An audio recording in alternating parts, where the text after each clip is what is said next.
Okay, so I'm going to show you how I set up my working area when I'm working now. But can you see how you think it's not going, and then suddenly it goes? And what I've done is I've just kind of taken the tape and just edged it right up to the edge of the board.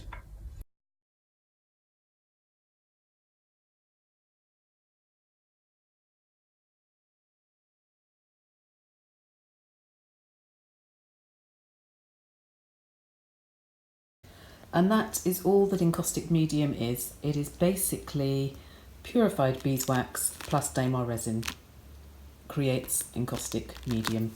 So just to recap, we've got beeswax plus Dammar resin equals encaustic medium.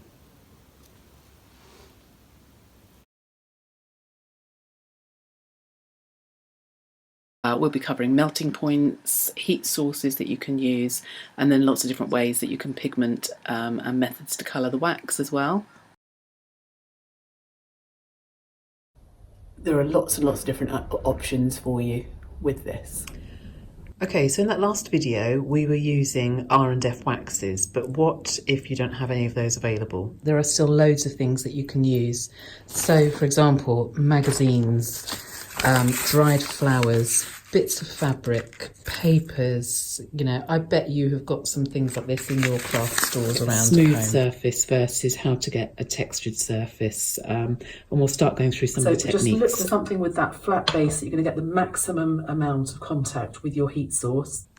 Okay, so that's powdered pigment, pigment sticks, and I'm just going to paint the actual R&F wax block on now just to compare the difference.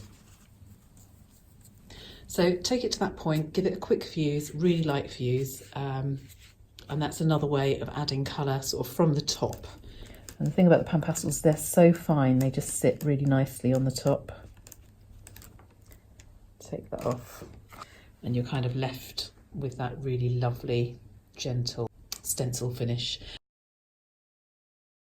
So a little bit of background, and I'm going to keep this really brief. The earliest examples date from about the 5th century BC. I've done quite a bit of study into the background of that and find it fascinating. I've got some contacts at different museums around. We actually sort of went in, had a look at these things under 3D scanners. It was incredible. So there's some real fascinating history with it as well.